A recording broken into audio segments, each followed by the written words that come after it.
That idea of like, what would humans do if this happened, and how would their societies evolve and change? Right, because most zombie movies start from the fall. This, Right. we automatically jump into like 1 month into the apocalypse already. Yes. One of the biggest themes of the Walking Dead universe is, well, who are you now? The Walking Dead universe allows you to become the person you were meant to be. Hey everyone, welcome to On Tap, or the Orbital Media Podcast, depending on which platform you're watching this on. My name is Chris, and I am not an expert. I'm just some guy who enjoys good beer and good conversation. Now, as you can see, I'm joined here by a guest. This is Mr. Dave Cameo. And Dave, why don't you tell the good viewers out there a little bit about yourself? Well, I am an IT professional by day, but by night, I'm a podcaster, and we talk about the Walking Dead universe and beyond. Well, I've got a question for you, Dave. Do you enjoy beer? Actually, I'm not a big beer fan. However, I treat it more like a sort of like a celebrated libation, like one would enjoy a wine every now and again or a spirit. To me, that's beer. And when I do drink beer, I enjoy it heartily. Yes. Well, at least that last part's very good to hear, because what we will be doing in this episode is we will be tasting a number of different beers. So here's how it's going to work. I'll be asking Dave a series of questions about who he is, the work that he does on the podcast. We will talk about The Walking Dead, important themes, and do sort of deep dives on its importance as sort of a cultural touchstone. All the while, we will have to be drinking one beer every 15 minutes, which we will be splitting. And all of these beers are, of course, zombie themed. So, are you ready to get going? Yes. Well, let's get to it then. So, beer number one. What can you tell me about this beer? Absolutely nothing. However, when I went to the hipster beer shop in Park Slope, this guy said, hey, you might as well pick this one. It's pretty expensive because we're in Park Slope. Well, I've never lived in Park Slope, but that sounds about right. So this is known as Pulp Zombie, the Dead of Space. Pulp Zombie in the Dead of Space. This is from Evergreen Brewing Company. Which is located in... Good question. Somewhere. I've never seen these beers before, so Dave's... The other thing is I'm coming into this completely new, so I don't know what any of these beers are. This is the first time I'm seeing them.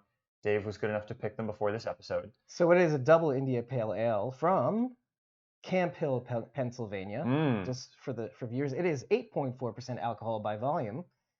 It is a full pint for your tasting pleasure. So, are you ready? I'm ready. So beer number one. Cheers.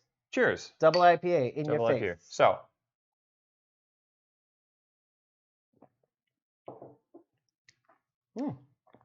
So that is definitely a double IPA. So this is very thick and creamy, I find. It's got really sort of those strong hop notes, but it's kind of smooth in a way. There's a little bit of that dryness, but how would you describe it?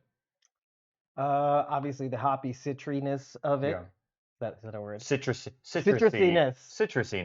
Citrusfulness. Oh, this is already going to be good. Yeah, you're right. I think compared to most IPAs, this is definitely much more drinkable.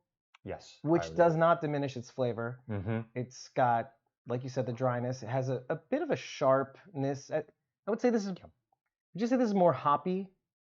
Well, it's than normal. It's a double IPA, so it's gonna be. Those are gonna be really hoppy by definition. I can tell again. That's just kind of that's a major characteristic of them. But yeah, what surprises me and what kind of pleases me a lot about this is how just thick and creamy and full and smooth this tastes relative to a lot of IPAs where they've got that really just kind of bitter, sharp kind of... It tastes like I'm drinking iron. It's like the Starbucks of IPAs, where it's like, I think this is good coffee. Yes. I'm not sure because it tastes too burnt. Yeah, exactly. As some people say. I'm okay with it, but to compare, that would be it. This is not like that. This works. And I also have to say, I do really just like the art, and we'll have this sort of in B-roll, but I really do like the art here where it's got kind of that 1950s, kapow spacemen with the big goldfish bowl helmets fighting a zombie in space. I really like good art like that. Evergreen is on the right track in Camp Hill, Pennsylvania. Yeah. So well done. And look at the it's like unfiltered. It's cloudy as AF, as the kids say. Yes, as they do. Yeah. No, it's very nice. You know what's interesting about Mm.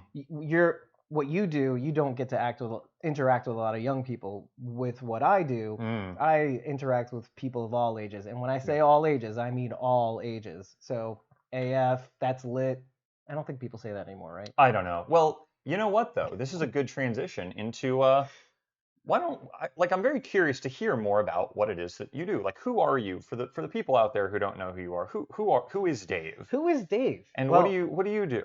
well, actually, so podcasting about The Walking Dead on my podcast, Squawking Dead, it was not the first broadcasting gig I ever got. Hmm.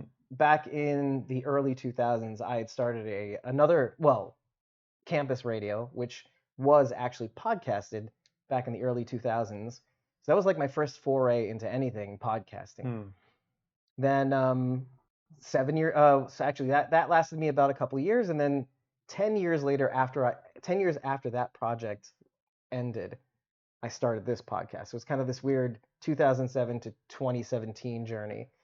And then I started podcasting about The Walking Dead specifically, in on Halloween of 2017, Okay. in The Walking Dead's 8th season, Mm. on its 100th episode. Got it. So to kind of ease the fans through a very difficult time on The Walking Dead, as many of you know or feel, some of you may have watched The Walking Dead at one point or another, but after maybe season 5, maybe season 7, a lot of people dropped off. Yeah, like this I guy. will admit to being in that category where I've definitely seen a good amount of The Walking Dead. Those first few seasons, very, very core in sort of changing my understanding in many ways, I think, of television as a medium, largely. But yes, I will admit that after sort of season 5 and early season 6, I started to sort of peter out in terms of my involvement with the world. Right. Because there's a lot of great television out there. There is. I'm not a jaded Walking Dead fan, you know. Case in point, we discussed the last season of Better Call Saul, for example. You know, so Okay. we do tend to branch out here and there when it comes to certain mediums and certain television shows. We actually discussed a movie on Netflix called The Old Ways, because one of the actors from Fear the Walking Dead was involved in that. She was the lead actress in that movie. We got the director on. We actually spoke with him. So we will branch out into other mediums, show the fandom that there's other cool things out there. Are some other things out there that you may or may not want to catch. Well, let's sort of back up for a second and look sort of at a more general picture, because we've mentioned this thing called Squawking Dead. We've mentioned that you've done podcasting, you've done sort of radio for a long time, but what if you gave us a log line, let's say, and then you kind of built off of that, what is Squawking Dead? Well, let's start with the tagline. It's a podcast pulverizing episodes of the Walking Dead universe and beyond. And what that means is, what we like to do is we watch the episodes, we break them down. We don't recap. However, we'll give you our thoughts on these episodes as they come out. And we will give you deeper insights. Could be psychology. We could end up talking about medicine. We could end up talking about philosophy. We could also end up talking about art and history. So we will give you a little bit more fullness into certain scenes or certain ideas that are brought out in the episodes to give you a bigger picture of what's going on here. Okay. And of course, we also give you our thoughts and feelings more than anything else on how this episode touches, how a particular scene or moment touches us, as well as how it relates to prior episodes in the entire universe, let's say. Okay. We'll bring up themes from other spin-off shows, even like Fear the Walking Dead or The Walking Dead World Beyond, because it is a universe. All these spin-off shows do tend to connect with one another, not just in terms of happenstance, in terms of particular emotional or narrative themes that occur across the universe. So podcasting, right? A lot of people do it. It's kind of a very fun thing. We're kind of trying it out here, but you've been podcasting for quite a while. You've been doing it for years, and from what I've seen in sort of your social media, you're very focused on hitting those deadlines and getting it done and getting that workflow sort of, done correctly. But what is that like? So being a podcaster, right? Sort of it's not your full-time job, no, right? But it is certainly a job, and it takes up a lot of time in your life. So like, what is that like? So to keep it short, after the day job is done, I work with a bunch of folks to help me create the podcast. I have at least 3 core co-hosts, and we also have a supporter tier. This is like an avenue that we use to garner support from the people who listen to us, whereby they can actually join us in the breakdowns as well, if it is an episode breakdown that we're covering. So we can have up to maybe 8 hosts on a single episode. So we coordinate that together. We make sure everybody is available. We get that take, and most of the time is spent actually doing the worst thing ever, editing. Oh, editing. Something I don't actually do. I don't actually edit my own episodes. Editing takes a while, doesn't it? Yes, it does. Yeah. It is the most time-consuming part of the podcast production process. Ooh, that's a PPP. That's for you Walking Dead people out there. You might know what that means. I'm not going to tell you what it means. Okay. But that is the most time-consuming because you want to get the levels just right. You want to get everybody's singular voice just right. Remove background noise because we're not working with generally people who are in broadcasting. Yeah. We're working with moms and pops, and daughters and uncles working in their bedrooms, and I'm the only one that has even a modicum of a professional setup. And even then, if you've ever seen an episode, or you'll see like the day bed behind me, and the lighting's probably not quite as right as it is today. But well, certainly it's not this very interesting peacock background, which I must say is quite a very interesting piece of art. Well, so this podcasting process, it's very involved. It takes up a lot of your time outside of work, especially the editing, the post-production, all of that. Yeah. I mean, I guess I could imagine what might be your most favorite and least favorite aspects of it, but like, what would be the least favorite part of your least favorite part of it, your most favorite part, and then maybe something maybe someone might not think about when you imagine podcasting, like just a weird thing you got to spend your time on, or a something that's just, I don't know, out of the blue. Well, let's start with the thing I hate most, which is obviously editing. I think we all hate it when it's all done and you get to see the final product. You're like, okay, this is okay. You're always going to feel that way at the end of an episode, but that is because part of you says, hey, we recorded this, it should be out already, but it's not ready. Yeah. So that's my least favorite part. In terms of what my favorite part is, I think it's the actual conversation. Yeah.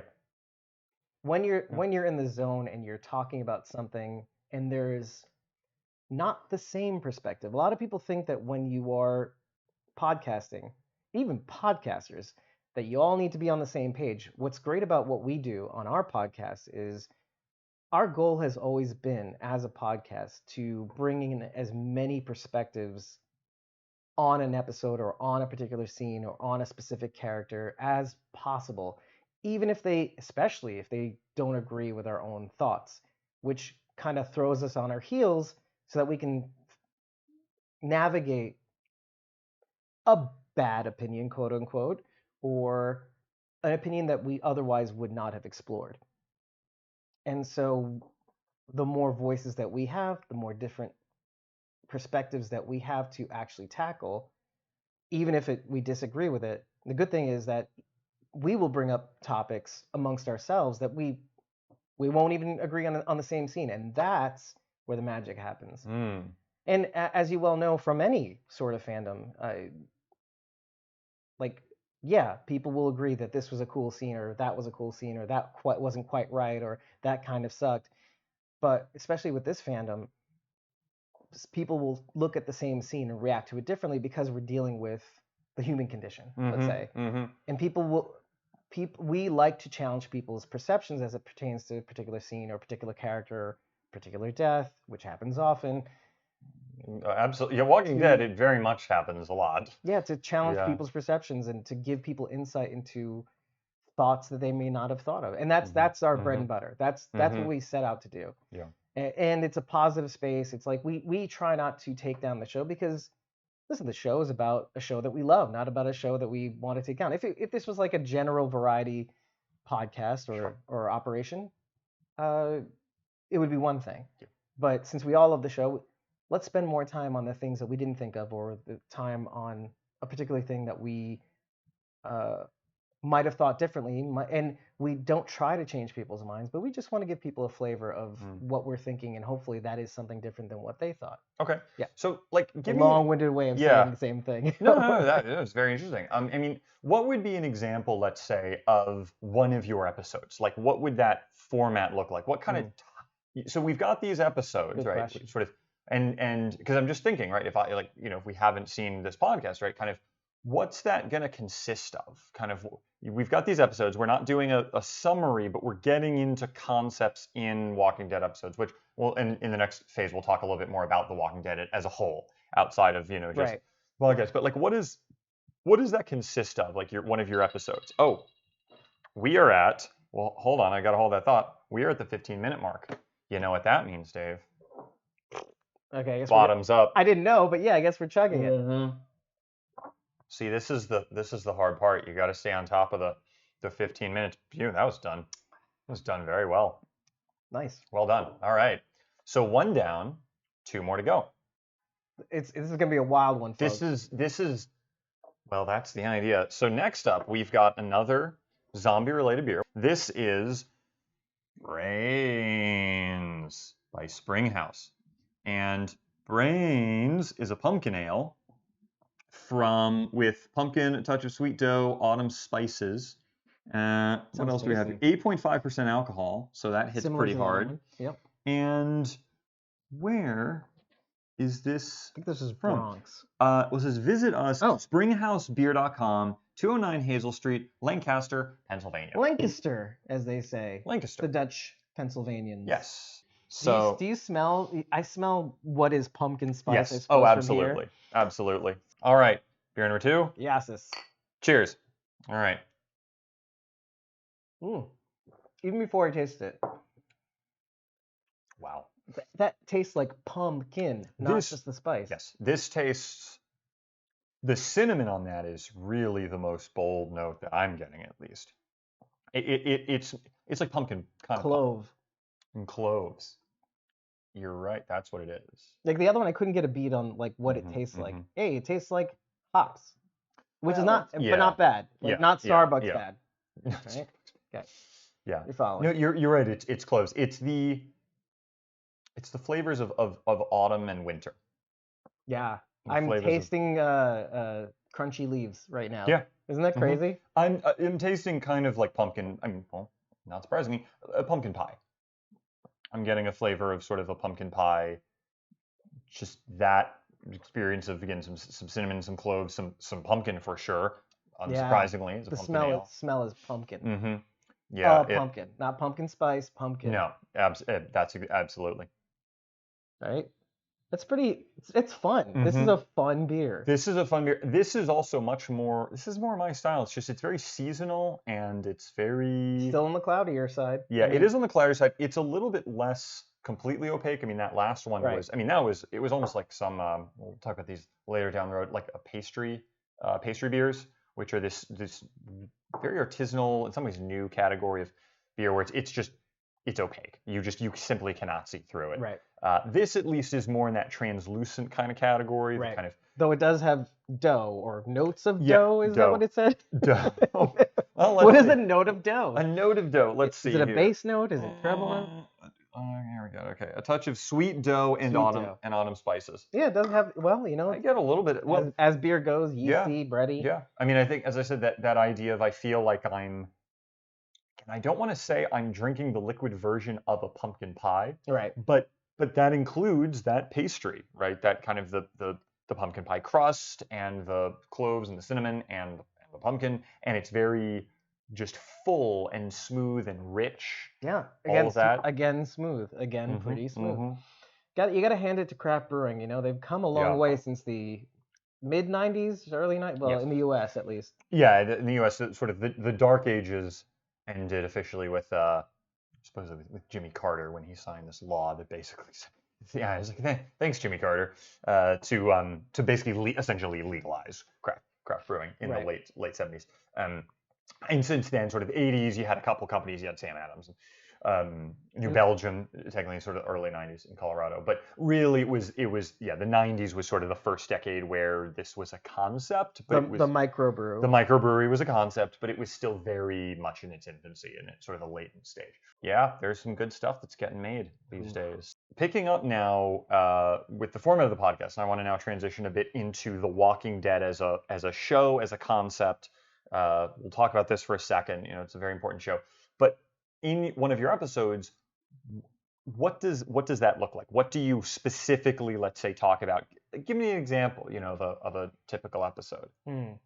Well, so just to recap a little bit, our episodes, when we call them episodes, are basically centered around a specific episode that has probably just come out. So we specifically tackle that, though we will reach into prior episodes to give people context into what we're actually talking about. But in terms of what it looks like, the hardest part is actually knowing where to start. Because when we first started out, we tended to recap the episode. We tended to tell the audience things that they already knew. Dumb idea. Eventually, we kind of figured out that that's not what people want to know. They've watched the episode. They have their own opinion. What we like to do is navigate through randomly, probably stream of conscious style, into different feelings that we felt throughout the episode. And sometimes you're just going to have to stop and talk about something else or find something to talk about. So we tend to keep it conversational. Okay. So, and sometimes we'll go off script. Like we have our own notes individually. We don't collect them all. We don't script these episodes.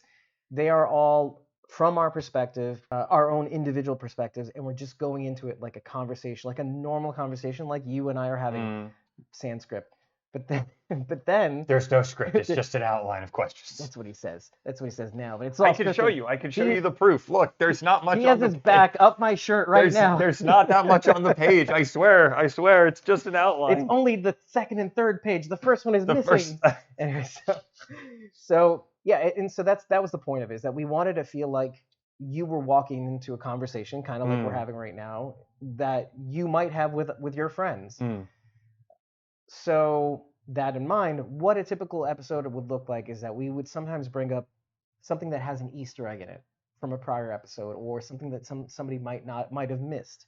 That's a good thing to bring up, and that's a good thing that most Walking Dead podcasts bring up, these little Easter eggs that people might not know about. But where we differ is how we feel about not just the Easter egg, but how we feel about certain concepts, how we feel about somebody passing, let's say. And we explore that. That's why our tagline is pulverizing it. Sometimes it feels like we're beating a dead horse. However, we want to make sure that we cover the things that we felt needed some attention. Because as a fan, you may be feeling something that you think somebody else isn't feeling. And I feel a little crazy reacting to the scene by myself. That way. And we're here to kind of be your backboard, your sounding board, your feedback mechanism. So like, oh, you thought something that I thought, or you thought something that I didn't think about, and now I'm feeling even more sad about this sort of thing. Interesting. Let's broaden our scope a little bit. So we've talked about Squawking Dead. We've talked about the podcast that you do relating to The Walking Dead. But The Walking Dead, right, is a show. It's been going for years. It's one of the most watched shows at certain points in the 2010s of any show in the United States.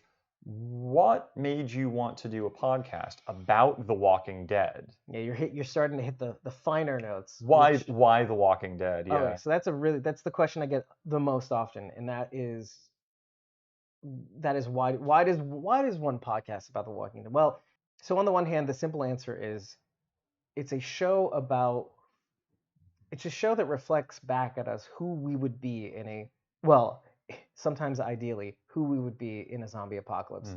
It tests our sensibilities in how we would act in this type of universe where scarcity is a thing, where we have to pit our morality against survival. Yep. That's the simple answer. The more complex answer is knowing that we would never survive. I think most people would not survive a zombie apocalypse, even though it looks like the walkers, aka zombies, they walk very slowly. But here's the thing: they don't get tired. They can amble up on you while you're sleeping. They can strike at you when you least at least expect. And the sleep that you have in a world of comfort is not the same kind of sleep that you have in a world of zombies.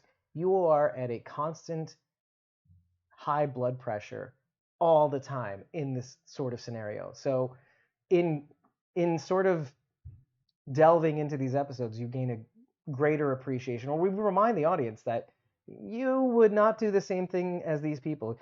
This is like the most ideal situation, and people still die. So what I like about it is it gives me a little bit of humility, at least in these sort of times, because you think that you have control, but you really, really don't. But as a result of doing all of this, you understand how good we have it. Yeah. And that's the thing I like the most. Yeah. And this is kind of an example of the things that we talk about. Sometimes it gives us the opportunity to tilt the tripod a little bit, or flip the script, or give you a different perspective, because we have to constantly remind ourselves that you say you would do something like this, you would be the hero, or you would share the food, but you don't really know. We have to kind of remind ourselves sometimes that we're not always going to be the hero of our own story. It gives us a chance to kind of relate that, bring that back to our universe, and be more humble. Really, bottom line, be more humble, but also like be more grateful too for what we have, and build on that. Yeah. Think of a better life. Stay in touch with that friend that you've lost touch with, and That's very true. And keep that going, because case in point, the last season of The Walking Dead touches on that specifically. We deal with no spoilers, but we deal with a community that has it locked down ever since the fall. And we talk about the differences between, well, would it be better to live behind walls and yet have some corruption? Or would it be better to live out in the wild and it's every man for themselves? Yeah. So these are things we constantly go back and forth about. And it reached a fever pitch near the end where, okay, the corruption was too much. Yeah.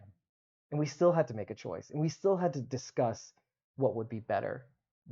And we go back and forth, and we go back and forth. And we got very emotional by the end of it, because we ended up talking about our own stories about losing touch with this friend or that friend, because we have it so good, because we're not forced to have to keep in touch and stay together. Yeah. Yeah. So it's fun too. And then when you get to the core of it, you feel like you learn something about yourself. And that's what I love the most about the things we talk about. Yeah, I mean, The Walking Dead, again, for me, is sort of, I'm in the space where it was a very formative time in my television watching in the early 2010s. I had historically grown up, and while there were certain shows I had watched, the idea of watching 5 seasons of 10 episodes each, American TV, wasn't really a concept that I was very familiar with when I was in basically college. I was in sort of end of college when this came, mid end of college, when The Walking Dead season 1 came out, and I'd always been a huge fan of zombies and sort of the post-apocalyptic stuff. And it was I didn't know that. Okay. It was always very cool, right? But The Walking Dead was so unique in the sense that it took that premise of, okay, it's post-apocalypse, you got or it is the apocalypse. After the apocalypse, you got the zombies. And it's not just a 2-hour movie, or it's not just an hour 45 movie. We're playing this out now in real time over the course of we're going to keep going. Seasons. We're going to keep going. And I don't mean seasons, just TV seasons, like seasons of the year. Like this happens in spring, like now it's winter. What are we doing? Now it's the next spring. What are we doing?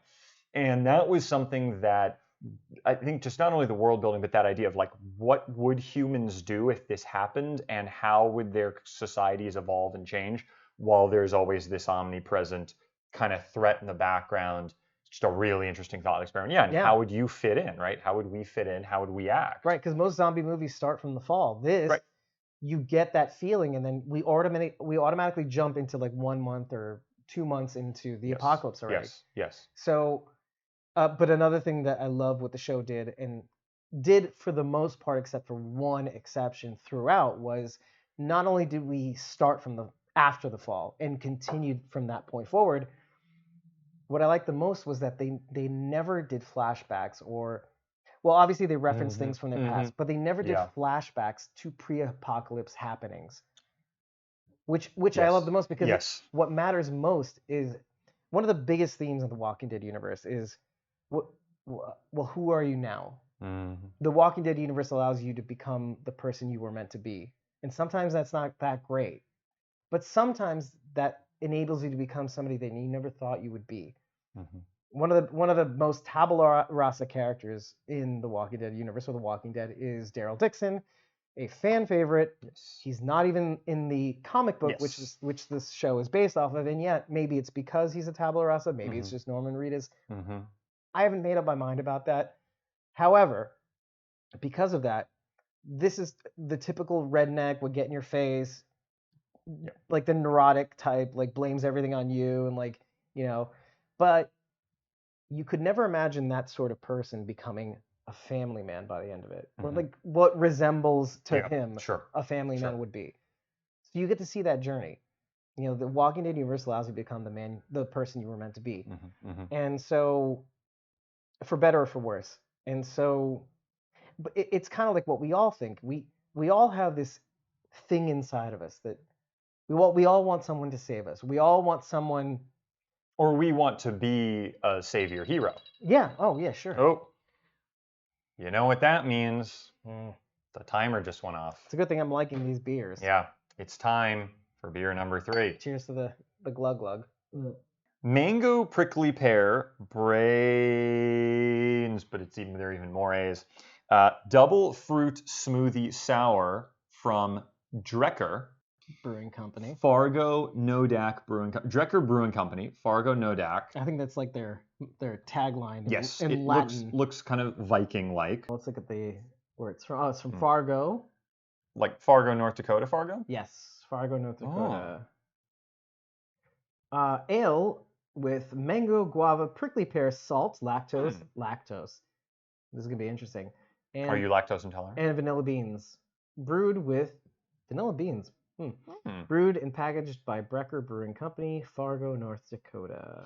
Contains a significant amount of fruit, so please keep cold at all times. Separation is normal. Ooh. Interesting. I've never heard of that before. Separation I've is never normal. seen that on a beer level. Give can a gentle roll or two. Gentle. All right. Not like before. Well, shall we give it a little? You know what I did? This for a roll. is not sloshing around right now. All right. Well, I imagine. Did you drop this earlier? No, I didn't drop it. We're gonna roll this guy down the table. Okay. So get your glass ready, just in case this thing explodes. Get that There you there. go. I'm actually looking forward to this. Looks really thick. We were talking about like translucent, and no, this is like opaque. This is like done. This is a fruit smoothie beer. Light shall not pour through this. I'm like looking at the monitor right Also, the logo. So we have just sort of a really kind of metal type of decomposing skull. Oh, that's what we should be. That's what we should be doing. Yeah, get your brains. Look at that. This is okay. So you have a much better reach than I do. Because I'm bothering to lean in and expose myself. Yeah. And then this is the first one, so everyone can see.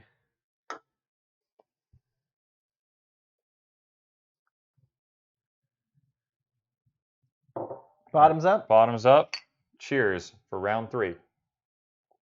Wait, that smell. Guava. Oh my god. This is not like any beer I've ever drank before, ever. That's the lactose right there. But wow. So how does that? How would you describe? This is not at all what I'm expecting. It doesn't taste like a beer, almost. No, almost. Yeah, almost. I almost feel like I'm drinking turbo strength guava juice that has alcohol in it. I'm gonna say this. Okay. It tastes like a Jamba Juice that's been left out for a while, so it separates a bit. Yeah. Like you're getting it's still kind of fruit juicy. It's fruit juicy, but there's a little bit of that tart sort of alcohol flavor starting to come in. This is good though. This is such a unique beverage. Yeah. I don't know why the word kombucha is somewhere in my head, but I get it. You know what I mean? That idea of because it's fermentation, right? That fermented sort of tart, sour culture flavor that I don't associate with beer, but I do associate with kombucha. With fermented like fruit or this has that sort of flavor, but it's so thick and viscous and and fruity and But on the other hand, not terribly as sweet as I thought it was going to be. no. It tastes like it's supposed to be sweet, but it isn't. It's Yeah. just the texture. That's the thing. The Yes. texture is that Jamba Juice left Yes, out for a little left while. out for a little bit. It's I describe it almost as like when you have orange juice, right? And you've had it in a carton, and it's sort of just at that sell-by date, and you're drinking it, and it's got like, Oh ooh, yeah, there's a little bit of that extra sharpness that you get in orange juice that's right at the that is line 100% before accurate. it separates, and there's a little bit of that in here too. Wow, you picked the feeling, the sharpness of that fermented orange juice. The fermented orange juice kombucha fruit semi-sweet tart mix. But again, I don't regard that as a bad thing. No, it's very balanced. I love drinking different things as long as something doesn't make me nauseous. Drinking different things that gives me interesting flavors is great. I think that's the thing I like the most about like certain ideas for beers is that. But when you imagine something that is an apple pie blonde, you're thinking, oh, this is going to be sweet and not maybe a little tart because of the apple, but and like, oh, I'm not looking forward to this. But then what this does is you get this expectation, oh, it's guava, mango, more mango, prickly pear, sweet. But then when you taste it, it's like, oh, this is pretty balanced. This is like, it's not very sweet. It has the alcohol part, but then it kicks you in the face with this texture because this texture is crazy. Yes, as you said, the alcohol part is really subdued here. It's not and also, can I just say, the fact that they're from North Dakota and they're making stuff with these sweet kind of tart, tropical guava-y thing. Not in season, probably. I'm assuming guavas are never in season in North Dakota.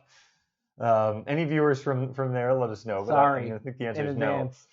No. But to get back on track, and now to flip things around a little bit. So we've been talking about The Walking Dead, why it matters, kind of why it's important. We'll talk a little bit about this later, but before it gets too late and before we get too belligerently drunk on the show, we won't. I'm not. We will. I'm not a belligerent. Maybe this guy is, but I try to keep it together. But you have some questions for me. I do actually. You have some survival. Do you happen to have that on the? I do do actually. Yes. Let's bring this out here. So you've got 3 for me, but I mean, hey, you want to ask as many questions as you want. Fair warning, these questions are very unfair. So I'm going to say that out front. So here we go. Wait, hold on a second. I'm reading your question. Okay, hold on. They're there, I promise. Okay, Chris, you've only watched The Walking Dead for so long. Yes. The real litmus test of a true fan is determined by this question. Okay. Do you think you'd survive a zombie apocalypse? Absolutely not. You answered correctly. And here, hands down. Look at this. Oh, is that it? That's it. That's a litmus test. I can't tell you if you're a real fan. I would tell me why. Okay. Basically, I have enough issues with my legs, physical. There's some long-term physical things I got as I'm getting on, and as of this year, I could tell you without a doubt I would not survive. That's not the reason. This is because data, statistically, you would probably die. Oh, sure. Here's the thing. Up to this point, you think the most fit people, like the Terry Crews of survivors, would survive. And he does. He's in Tales of the Walking Dead. The litmus test is it doesn't matter. Yeah. You will most likely not survive, even if you are the most fittest specimen, even if you are completely stupid, even if you are the smartest person in the world. Yeah. Because it's all luck. At the end of the day, it is all luck. Yep. So I'm glad you picked up on it. Yes. Statistically speaking, there is absolutely no way. Right. Absolutely no way. Right. Like even with the best advantages and privileges. Oh yeah. Completely. It's not completely. possible. Second question. This is where I'll have more fun because I'm glad he got that one right because now I have more respect for Chris. Okay. Okay. So you are in a group of 3 survivors and each of you must choose one of 3 weapons. You have first pick. The weapons are as follows. A hand axe, B, a katana, C, a Colt Python revolver with 24 bullets. Which do you choose? Can I answer this in 2 parts? Sure. So part number 1, there is no hope. We're done. Just it's the end times. Sorry to get a little dark on this episode, but hey, it gets darker, folks. It gets dark. I know we generally try to keep things fun and light, but please appreciate just a little bit of dark humor here. First choice, cold python, so I can basically just blow my brains out. Whoa. That would be one option. All right, that's wise, actually. That's a very wise answer. And by the way, the only reason I'm going with the cold python is basically we just kill ourselves. I can accept this answer. That's actually a very terrible answer. Oh, okay. Second part. Second part. Not at all the katana and not at all the cold python. If we're thinking about this in a tactical situation, hand axe 100% of the way. I'll give you credit on that everyone. one, honestly, because that was the. There's the joke answer, which I'll tell you right now. The right answer here is you take all three and kill your friends. But much darker. But why? But why do you kill your friends and not work with them? Because, man, you know what? I'll tell you what. That was a very hippie intro. Yeah. Right. Hey, man. You know, you're probably right. Let me tell you what. Yeah. You kill all your friends, take all the weapons, and don't worry about scarcity. That's the joke. Okay. But the right answer actually is the hand axe. The right answer, yeah. Or again, cold python if it's a suicide pact. Yeah, cold python if you're just like, here, take this weapon. It's, if you're being benevolent, you use the cold python on yourself so that they have one more weapon to trade amongst themselves. Exactly. Yeah. That was an answer I wasn't expecting. However, I will tell you this. Yeah, so this is a running theme is like, when you are faced in a life or death situation, friends don't become friends anymore. And this is something we don't see from our protagonists as much, of course, but we do sometimes. Who is Rick Grimes? I know we're very far into this episode, but and others. Well, and others. I'm thinking original, as a season 5 Exeter. Original on Rick Grimes. But. Right. Well, I'm glad to see that he was your favorite.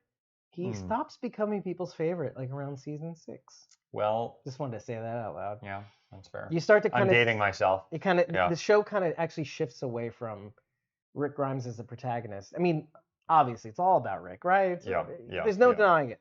However, the show their characters as potential they do this ever so gradually, but it's all in prep for things that happen in season 9, which I will not discuss. But it is very entertaining. And see, here's the thing. This is why we got into the podcast. This is why I got into the podcast, the Walking Dead Universe podcast, is that around season 8, we were all battered and bruised. The people that were left over, the storylines are very grim. Things didn't look great. Even in season 8, when things were happening, things didn't look up until the very last episode. Yeah. And then season 9 comes. And it's this revival. You have Angela Kang being the executive producer and taking the show into a direction that actually saves the show in a sense. You have people who stopped watching, watch again. You have people that just hopped on. And hey, as The Walking Dead is now over, it is over. It ended in the end of November 20th. And I have many, many friends who say, hey, I just started binge watching it. I got up to season 7.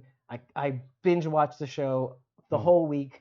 And we're finally caught up, and we're watching the last episode now, etc. So I have friends coming out of the woodwork saying that they're going to watch the show again. So when people got to season 9, they're like, oh, yeah, it's like it used to be. And so it's kind of fun. It's kind of fun in that way. Nice. So, nice. I'm glad you got that answer. I really... So and obviously, I can say why, right, is you can kill zombies when you need to, but a hand axe... portable. You can use it as a utility tool, an item, and also. But you wouldn't think though, right? You'd think the katana is the most legendary weapon. No, the katana, that thing is going to have chips on the front. You can't use that to chop firewood. You can't use that as a utility tool. It's not a practical tool, right? It's not a practical tool at all. That thing needs to be oiled up. It needs to be kept in peak condition. So 2 times Chris has gotten my respect. Let's see if he can do this I was a boy. Partly I was also a Boy Scout. So I was expecting him to do not so great on this one, but and I was expecting to get a lot more fun out of this, but he took away all the fun. Okay. Anyways. Even the group suicide answer. That surprised me. That was a little out of We should talk, Chris. We're gonna talk over some more beers. Actually, some more smoothie beers. Smoothie beers. So question number 3 is: out of all the settlements you witnessed on the show thus far, and I know you only stopped in season. Okay. Did you get to season 5? No, I finished season 5. I got to early season 6. Okay, so, and despite the outcome, which to you seemed to have the most promise? Well, what I think we should do is, especially for those watching at home, is to do a very quick summary of which settlements there are This isn't gonna help me. No, it's just a question. you can Okay. put it off Oh, I'll screen put it now. away. Okay. Oh yes. What we should do is we'll do a very quick summary of the settlements that I'm aware of. Do a really quick rundown of some characteristics of them, and then I will give you my answer. Let's start backwards from the last settlement you know of. Okay. So I'm going to start from season 1. Okay. So, which in a way I guess doesn't count. So season 1, right? We can do this to track the right. So season 1 There's like a campsite, I think, in was the first in one. Atlanta, right? Is Oh. the apocalypse has just happened. Zombies have taken over the world, and we're in the Atlanta suburbs, sort of outside of Atlanta.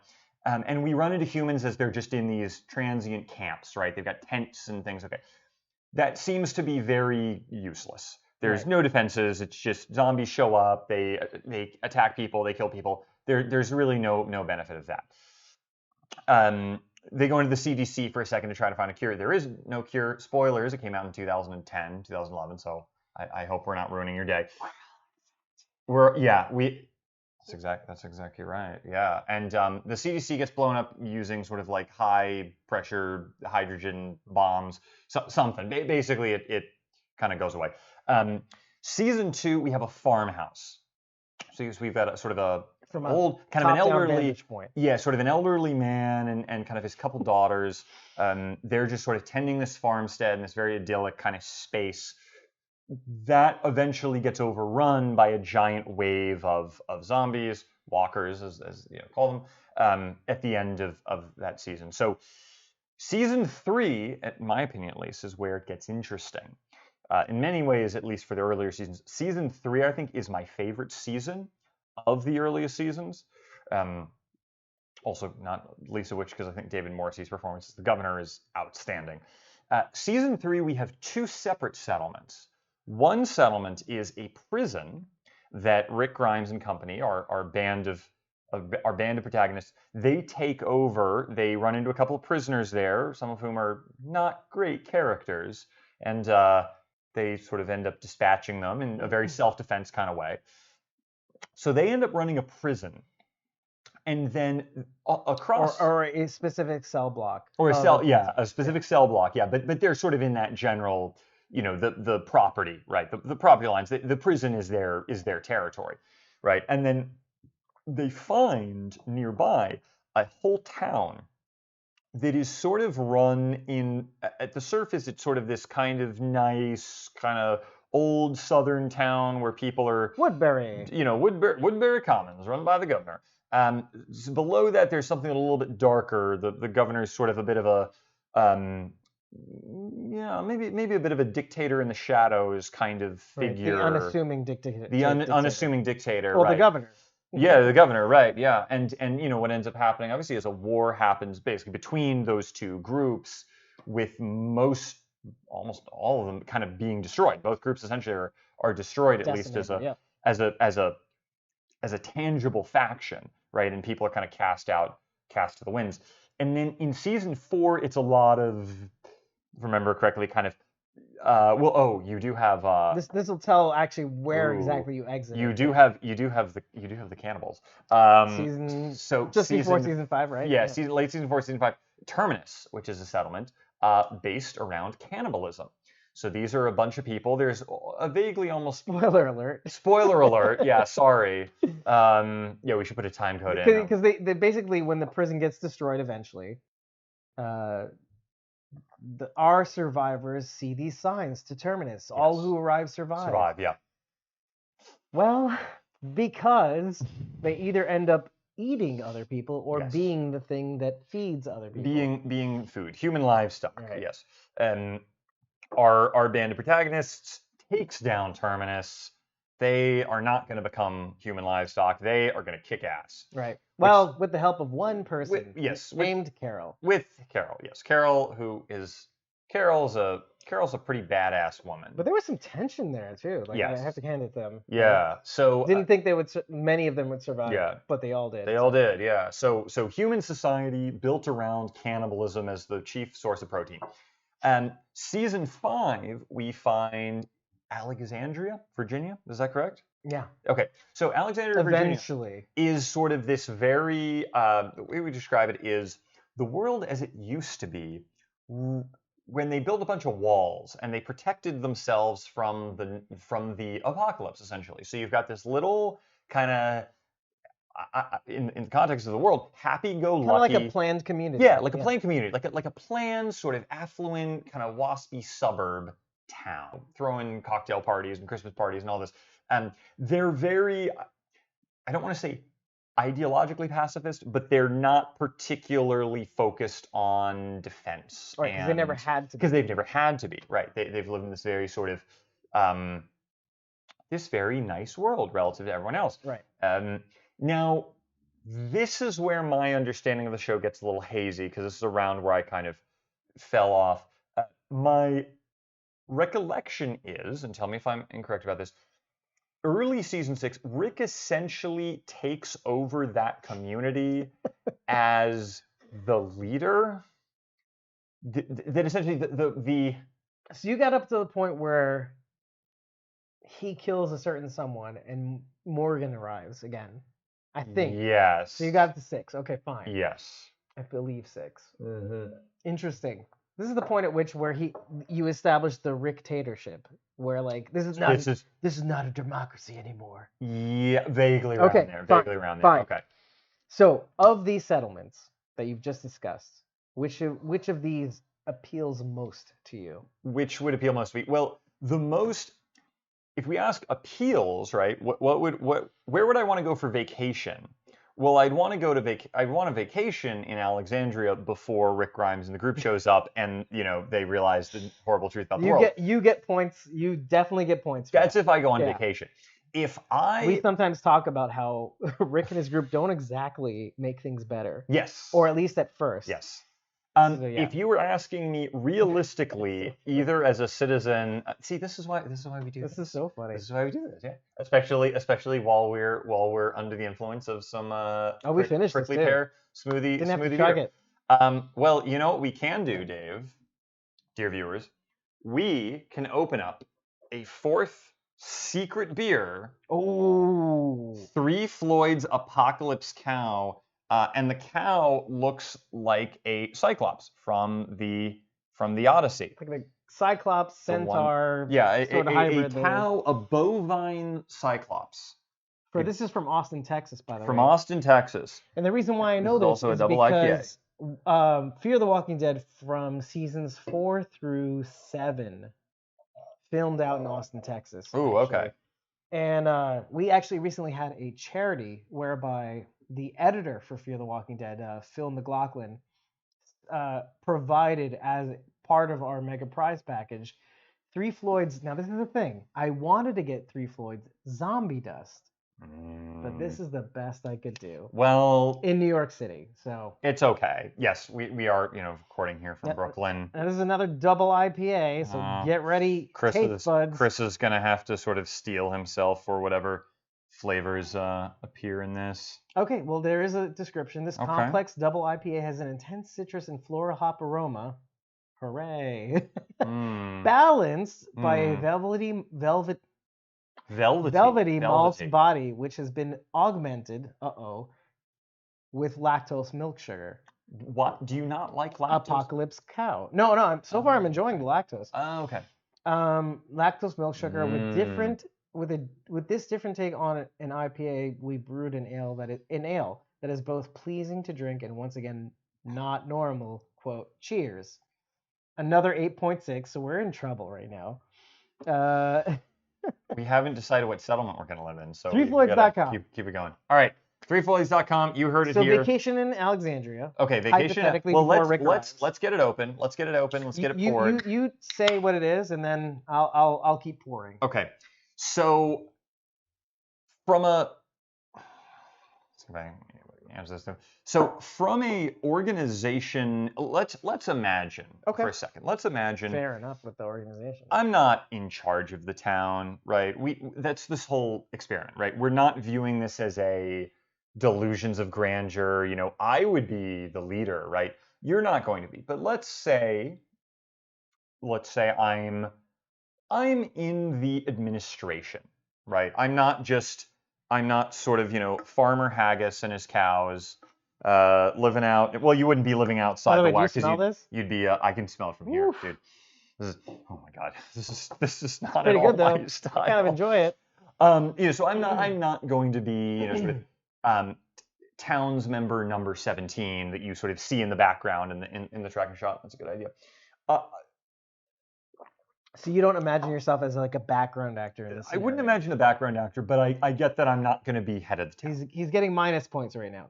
Well, Okay. hey, the fact is, I think there's a certain amount of like we're in a community, right? We're not living in the woods. We're not in the tents. There's not civilization, but there's a little element of like, okay, what do you know? Do you have any ability to help with administration, military tactics, organizing people, supply chain management, those sorts of things, right?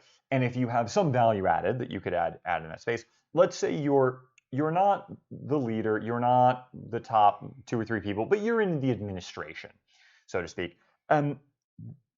Realistically, I think either something along the lines of it's so funny saying it because I haven't watched this far. Rick Grimes' dictatorship, Okay.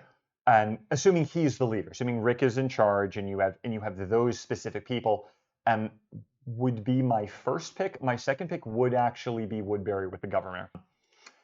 I don't mean to sound sort of cynical about human existence, right? But the fact is that Alexandria by itself simply just cannot exist in a world that is this harsh, that is this dark, that is this violent, with these undead creatures that are coming after you, and also roving bands of human, kind of barbarians, essentially. You need to have very strong. Which we do eventually see, by the way. Yes. It's probably where he cut out. Yeah, Negan is sort of. Oh, Negan, before Negan. Oh, right. Okay. Yeah. You have the wolves. I don't know if you got that. Oh, far.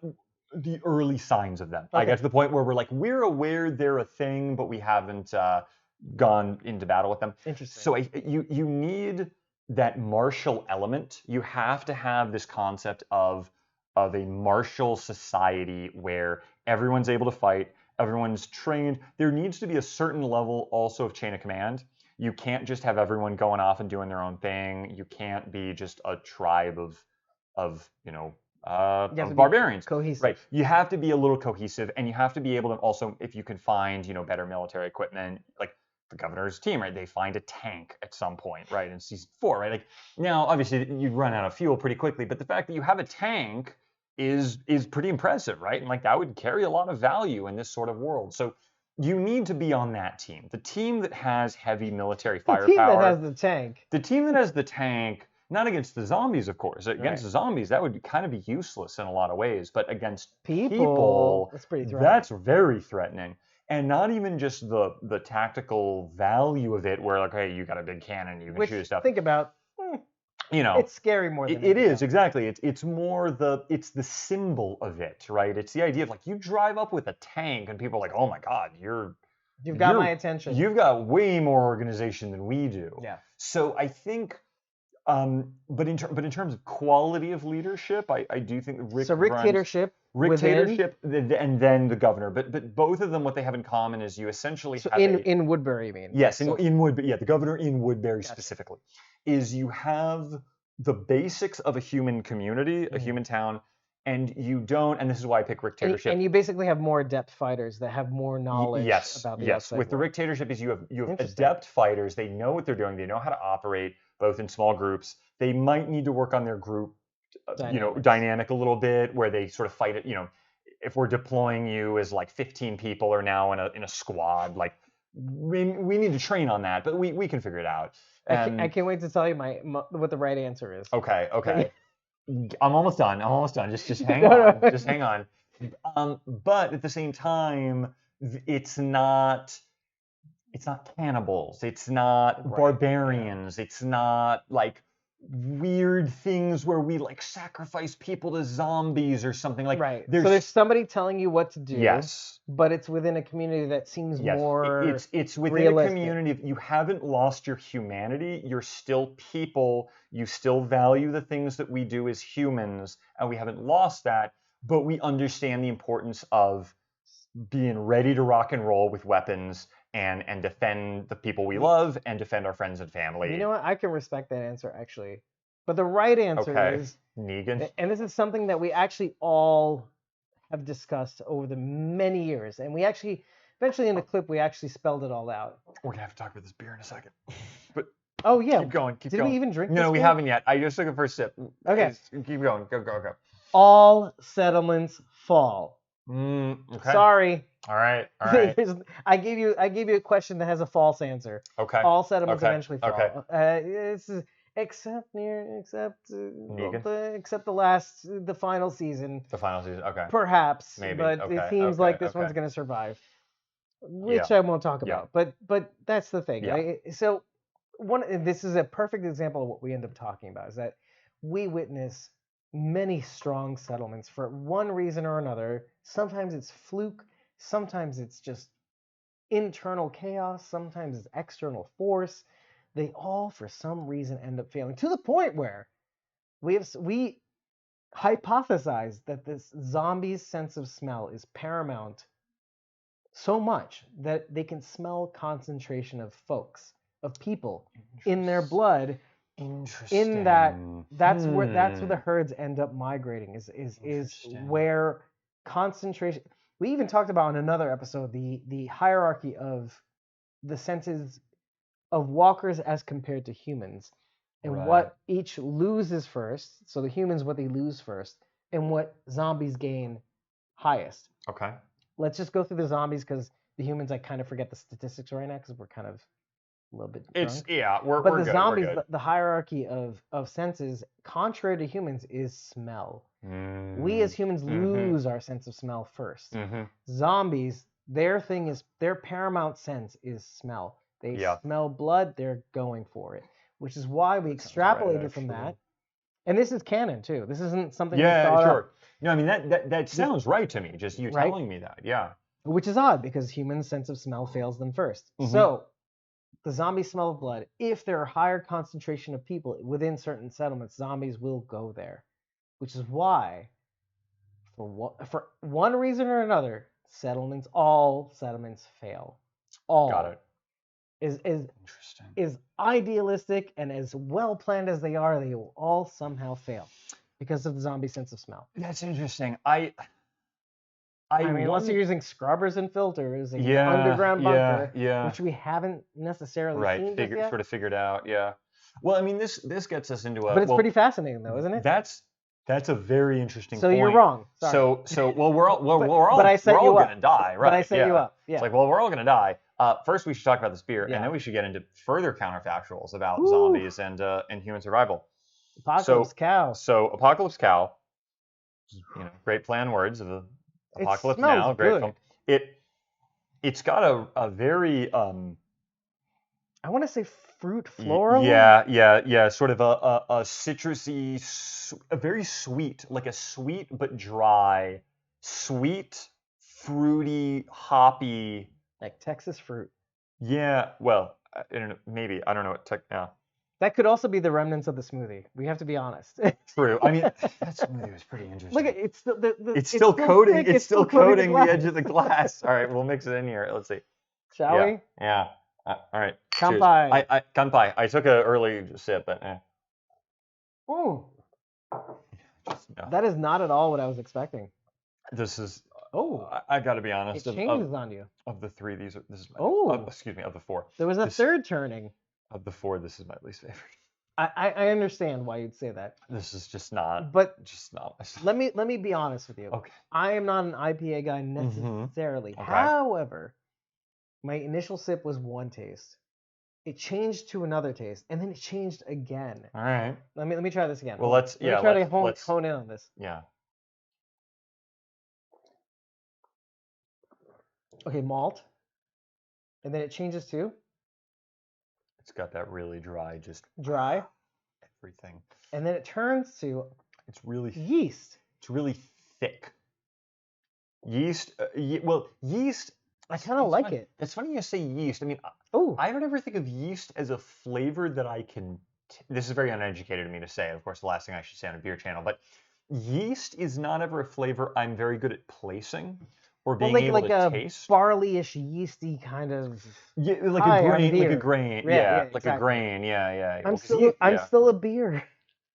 that's That's what it's trying to tell me. yeah, it's very rich and it's thick and it's got, unlike that first beer where it's sort of the double IPA, but it's almost like, again, not quite a pastry beer, but sort of in that space. Right. This has this just classic, your mouth is just filled with dry, hoppy, sharp, desiccating, kind of turning your mouth into a desert kind of feeling of just like I describe it as like iron This is or too much, something. is what you're It's saying. too much. Yes, this is what I'm saying. It's very florally, too much. citrusy. Yeah. It's much more on the fruit kind of side, I think, rather than like a piney I think or like I think the lactose doesn't help. a floral. Yes, and it does have that sort of lactose, that creamy milk kind of feeling to it. Right. It throws all those flavors It's off. just, it throws all of them at you. I'm and gonna say this. I actually, when you taste this, there's like, oh, it hits you this way. Oh, wait, then it hits you that way. Oh, then it hits you that. Mhm. So if you like IPAs, this is a treat. If you enjoy certainly IPAs, different. this is a huge treat. Yeah.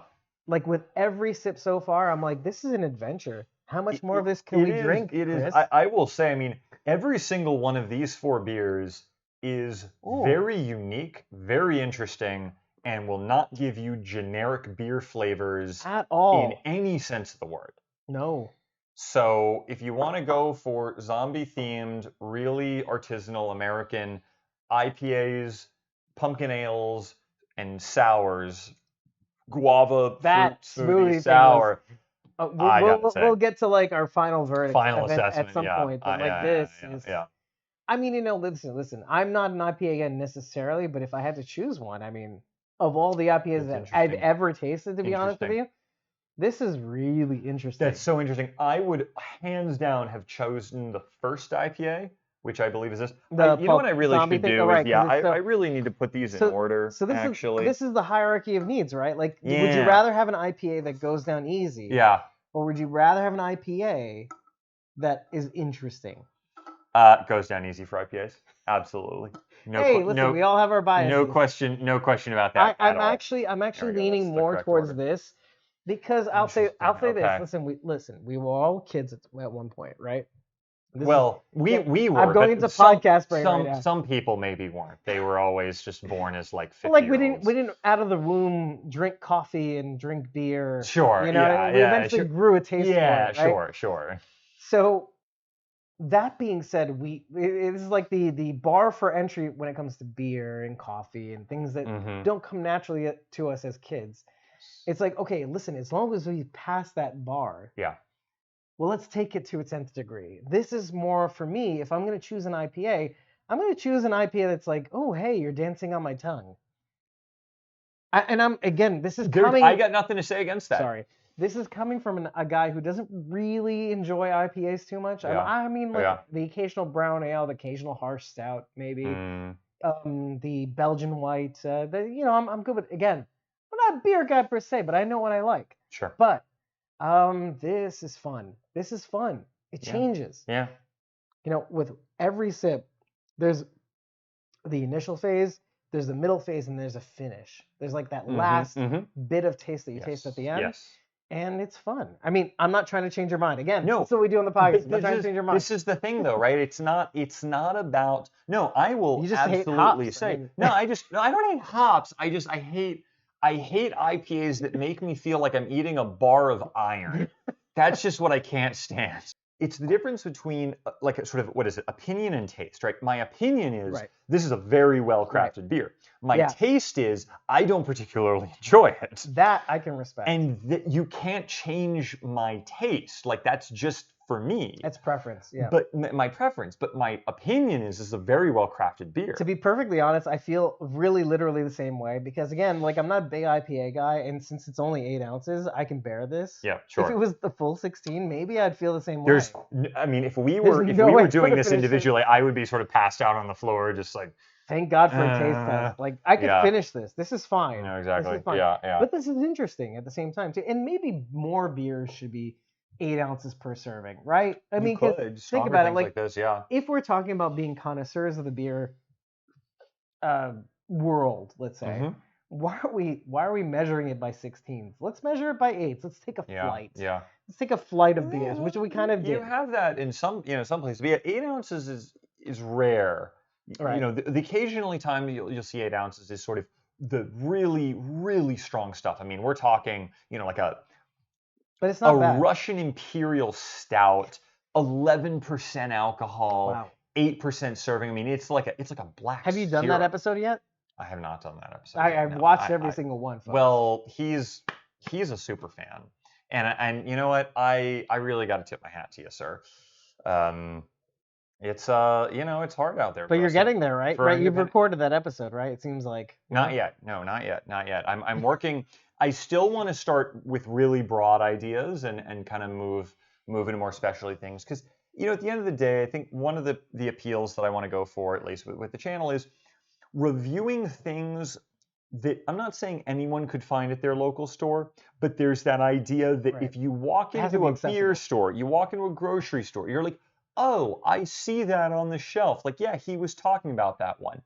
I think the downside of reviewing something that is just, it's like, oh, they made, 15 barrels of it in the whole world, and you can find it in like one beer store in, Bellington. What's the one in Washington? Like you can find it in some obscure beer store in San Diego, or in somewhere in the nooks and crannies of Brooklyn. But like other than And that, it's very possible that these are one of oh, those. it could be very possible, but yeah. But if it's outside of that, it's like, well, then why do I care? Like if I'm watching this and I live not even in just a rural area, but I live in, I don't know, the suburbs of Chicago, or I live in Phoenix, Arizona, or Miami, Or Idaho. or Idaho, or Fargo. Dallas, Texas, right, or whatever. Like I'm not gonna, or I mean, let's get outside the United States for a second. I live in Tokyo, or London, or Paris, True. or Frankfurt, Germany, right? And and I've talked a lot Shanghai, about China. yeah, Shanghai, China, right? Like the brewing traditions in other parts of the world outside of just the United States, or Western world. Is this beer accessible? Is the bottom line. Is the beer accessible? Can I find this if I live in or near at least a major global metro? That's a struggle. And often it's not if you get into really specific things. So that's something that at least underpins for me an aspect of what I try to focus on when I kind of do episodes. But we'll be doing different things, going down the road. But It's a balancing act, right? Because you want to be able to sample some of the things that people might not be able to access, just for the sake of the fact. It's like those pizza shows that have the pizza with the gold leaf and the truffle oil and okay, nobody's gonna ever taste this, so I might as well give you my impression. But then there's you could get this. Let me tell you what I think about it so that you can get it yourself. Yes. Right. Exactly. It's you can't do anything about that. Yeah. I want to get back to settlements and talk about this idea of settlements and the idea that we settled this settlements debate. Maybe, but hang on, I got a couple more points to throw in here. So your point about the zombies being able to find a settlement because of the concentration of human, this is what we do, sort of humanness, concentration of scent. Scent, human scent, right? That's a fascinating idea. But the thing about settlements that I still think, I'm not saying that they wouldn't, they would work, right? They might fail, okay. But is if you take that combination of you're preserving basic elements of humanness, right? I fundamentally do think the point at which you've gone into some weird, crazy, like we're basically acting like animals. Is you've lost what it means to be a human. Right. The sanctuary. Right. Yeah. Is that Negan's thing? Yeah. So I because there's so much information to make. Is Negan? They're like a cult. They're like a militaristic cult. What is their deal? If I had to sum their ideology, it's Negan is at the top, and we all follow Negan. Yeah. Okay. And also, I am Negan. Okay. They are all Negan. Okay. It's very top down. It's very sort of hive mind almost. Yeah. And it's very top down. So it's like Negan is the end all be all when it comes to giving out orders. Okay. Which has its positives, but also has several negatives. Because if Negan is unavailable at any point in time, as we saw in The Walking Dead season 8, it could be trouble Right. for the Yes. people who Yes. live there, which they're innocent.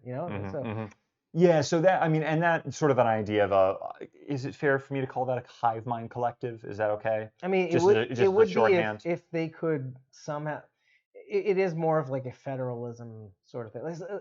In terms, it's a monarchy. The Negan is king. We are all Negan. They're all subservient to the Even one. more so than a monarchy, it's like an absolute, almost. I would almost say this almost like a theocracy. It's like a theocratic. It's like North Korea or something. It has a binds and blinds element. Yeah, to it. it's like a North Korea kind of like there's this figure and we just assume that we are. There is a credit system, so. Yeah. I mean, so. Yeah. So for me, I would chalk that up into the category of we have functionally lost our humanity if we are in a system like that. And all the others just, so that's why I still keep coming back to the Rick Ricktatorship and Woodbury. And right? Woodbury. I still keep coming back to that. I dig it. But if you took that, and maybe this would be difficult or impossible with either the governor or with Rick, but if you just you set up a planning committee and you got everyone around the table and you say, look, everyone, we're going to run this. We're going to run this like we're the Pentagon, right? We are just going to play to win. And I get that you have to in order to survive, right? But we're going to state that in very clear terms. We're not just going to be intense. We're not going to be, focused on killing the walkers, killing the zombies, right? We got our house, we got the prison. We're going to be focused on we're gonna be going out there in patrols, and we're just gonna be doing search and destroy missions of walkers, for example. Like we're gonna be organizing. Only walkers? Well, not just walkers. No, people. That's right. This is where it starts getting complicated. Where it gets very complicated. But I do think that Rick's idea of you ask people, right? It's like, how many people have you killed? How many walkers have you killed? 3 questions. How many walkers have you killed? How many people have you killed? Why have you killed those people? Right? Very good. Yes. He did his homework. I did my homework. Yeah. So that idea of because the whole time I was watching the show, and I was always thinking about this idea of humans are this really interesting species, right? Because they can be a threat, but they also can be a massive benefit and a massive advantage. Like you kind of want more people on your team. You actually want to bring people into your community, and you want to recruit. Again, more people on your team means more variables. It does. It means more egos. It means more food, right? All of these sorts of things. Egos, right. food. But in a way, and I don't. There are a lot of elements of. Let's see what I'm going to get here in a second. There are a lot of elements of something like Republican ancient Rome that are really horrific. Like I want to make it very clear here. The extreme violence and really awful things like human slavery and stuff like those things, like reprehensible. Like you don't want to have any of that. But this idea of we're going to have this very civic-minded, fairly collectivistic but still Republican kind of system where we're focused on expansion, we're focused on taking land, in this case back from walkers, let's say. We aren't going to tolerate people who really kind of try to screw with us. Like, oh, there's a band of raiders, they're a band of barbarians, band of people who are just they're cannibals or they're weird. We're not going to deal with that. But if it's just regular people, they're tired, they're hungry, they're suffering, and you're like, hey, look, you can work for us and you can just be part of our thing. To me, that seems like a very good system that would work in this world where you maintain what it is to be human, but you also don't beat around the bush, and you have a really, really, really strong, let's basically call it national defense against both walkers and the really bad people. We're finding out so much more about Chris right now than we are. Otherwise would have on a beer show. I mean, I don't get into this on my normal episodes. I will say that. This is very interesting too, because you may think you have. What's very interesting is that I kind of agree with you, but however, how it goes in the real world is very telling. Yeah. It's very interesting. I got that. Completely different, because in some senses you do sound like Negan, and the sanctuary eventually does fall. But okay, but how? Because again, I haven't watched this. How is that what he's proposing? My understanding is he's proposing this very, because again, Republican Rome, again, not Roman Empire, Republican Rome, A like federalist yeah, system. like you have a basically. Senate, you've got elections, you have like you're a citizen, like you can vote on things, like there's a meritocratic system of anyone. That's fine as long as you don't have a Caesar. That's fair. Yeah, That's it. That's yeah, it. That's fair. That's fair. Yeah. The problem with people is they all want a Caesar. This is time immemorial stuff. Yeah. They wanted a king or they want a Caesar, which is the same thing. King, Caesar. It's the weird thing with people is that they want people to control their lives. Yeah. Strange thing. It right? It is a really strange thing. They want a strong man. They want a dictatorship. You still see stuff like this in the Middle East, unfortunately. You see it in a lot of places. But so it's the best case in point in terms of like if you want to see real life examples of what we might see on The Walking Dead, it's like things that sometimes happen in Middle Eastern countries where like you have a dictator or you have a benevolent dictator, if you want to even call it that, but with remnants of capitalism, but you have essentially strongmen. Yeah. And so what's interesting about that is that you see how it can work. It can work. It can work because they adopt certain senses of capitalism and stuff like that. But the minute they're not available, it goes to the next person in charge, and you see how the dominoes start tumbling. Really fall apart. Yeah. I just want to tell you guys, this is why we love doing what we do, is because we get to play out these scenarios. I mean, according to our point of view and in the moment when we're breaking things down on an audio/visual podcast, it's so fascinating to do this not only amongst ourselves, but whoever is in the audience at the time, because we offer the ability to do that in our Ko-fi page. For those of you who whatever. But yeah, we do invite our audience to join us in our episode breakdowns, the real-time chat, and sometimes we'll get some real curveballs, and it's great when we start riffing on stuff like we're riffing now. Yeah. To get some of these curveballs and be like, oh wait, you just halted me in my tracks. I guess I have to talk about this now. Yeah. Yeah. But it is. I love where you're going with this, because like in a sense you're advocating for a benevolent dictator. Well, no, I push back on that though, because again, and I understand if we're looking at historical precedent, right? This idea of a republic can devolve into a dictatorship, but I think it's very important to have, and maybe just speaking as an American or an Anglo-American. Anglo. Well, Anglo, you throw in the UK, right? Because you throw in the idea of Parliament, right? Parliament, right? You have you have your monarch, but you also have Parliament. You have modern day, obviously, but sort of elected body of people to check their power. That it's not a perfect system, but it's Winston Churchill on democracy, right? Democracy is the worst system in the world, except for all the other ones which have already been tried. And I think it was capitalism, wasn't it? Yeah, no, for him it was democracy for sure was what he was referring to, but capitalism you could say the same thing, I think.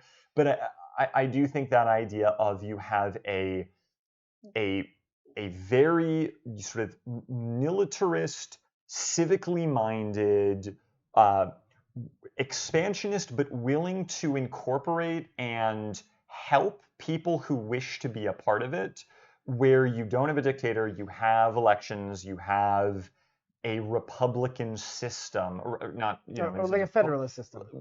Well, I think in this we're too small of a state. Federalism, I think, is more of a case of if you're dealing with like a large country. Municipalities versus you've got different municipalities, regions versus, and you have a central government. We're in this situation, we're talking about literally a town, basically a single town. Maybe if you somehow succeed, you can build little remote towns and stuff like that. You build like a colony town, and sort of the main town becomes kind of a capital, right?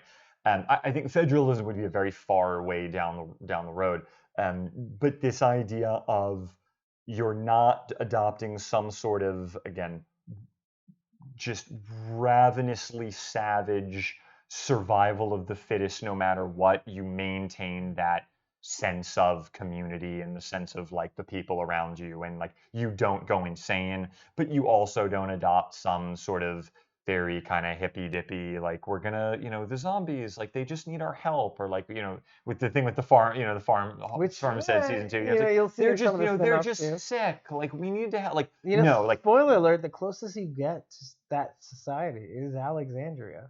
Eventually, okay. Well, eventually, and I think that's yeah, I'm curious about that. So we actually talked about it most recently Mm. when it came to talking about a settlement called the Commonwealth in the 11th and final season. Okay, I'm curious. Yeah, I'm curious about that. We So released a clip about that recently. Yeah, are you ready? I'm ready. I don't know if even I'm ready, but let's I'm do ready. it. Let's do it. The last drink of the Bottom it up. episode. Hmm. Oh God, It's actually not bad though. It's not my stuff. Do you have any final points before we wrap up here? Yeah, I think I might actually. Okay. I think the most important thing to walk away with is gratitude, and that's and I alluded to this before, and that's it's very easy to get lost in wanting the world to come down so that we can start over again, or to force us to be in touch with certain people that we've lost touch with, or to force us to strengthen the bonds of family or friends that we love, that we otherwise wouldn't have had the zombie apocalypse couldn't have occurred. This is one of the most recent points that we brought up on the show. And I argued that it shouldn't have to take everything blowing up in order for us to appreciate what we have. And since it is right before Christmas, I mean, I'm a Jew, I don't really celebrate Christmas, but you aren't. So let me give something to you as my little Christmas present to you. I'm adjacent, but I'm not. I am not. I'm not Jewish. Well, let me give pretty you close, let me but give you a not quite. Christmas gift that you can take home with you. Is that I think it doesn't have to take burning it all down for us to realize what we have and who we have. Yes. And I think it's great that we can have friends like Chris here to do a little episode with in these times. It's never too late to figure it out and to turn things around. And it's never too late to appreciate what you have while you have it, even when things ostensibly feel like they suck. We all have something to be thankful for, whether it's a roof over our head, some sort of income, or some sort of saving grace. And even if it feels like we don't, give that. And if you have what you have, and you have the ability to give to others, try to, because life is kind of hard. So figure it out, folks.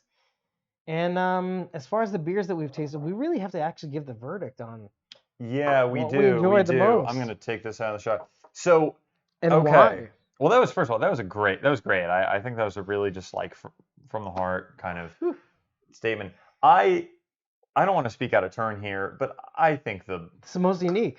I think the guava. It just the Drecker Brewing Company's mango prickly pear brains double fruit smoothie sour. I have to give it first place for that. Yeah, just so interesting. Now I'm going to be obviously very biased for the next couple. If I were ranking them, I would put the pumpkin beer second. Okay. I would then put the Pulp Zombie Dead Space IPA that's very sort of creamy and very close. Yeah. These are what we'll do is we'll space these out and then we'll put kind of these like here. And then I would say in last place I can't. I hate this. I don't like this. I can't. So this is my ranking of these four. If I had to rank them, I would probably this is hard. Actually, you know what? I'm gonna go be bold in this narrative. Do it. I do this all the time on the show. I'm a very contrarian person. I'm gonna do this. All right. Now that's the reason for this is that this is very tasty, very aromatic.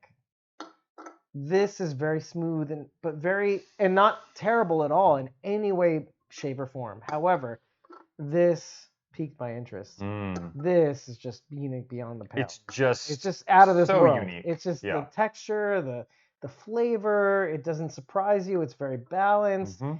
It's just, dude, if you want to close out the night, this is your beer. You know, I might even do this. Okay, that's fair. If I had to choose. That's fair. These are all great beers, folks. They are. So look them up. They are. Look them up. and you tell Chris what you happen to find what you like the most. Yeah, let us know. So anyway, this has been Chris and Dave on Tap, or the Orbital Media Podcast, Of whichever Squawking Dead. name we're working on, and Squawking Dead. Obviously, the links for all of these will be down below, and the cards will be. They will have already been popping up in your in your left and right corners. And if you want to subscribe to either of our channels, it would really help us out. Grow our following so we can make more content for you guys. And so if you want to learn more about The Walking Dead, learn about beer, just kind of like interesting conversations, interviews, the subscribe button is right down there. And also you can like the video. Like, look at that. I mean, it's okay. Maybe If you don't want to, it's okay if you like it. Just, no pressure. It's fine.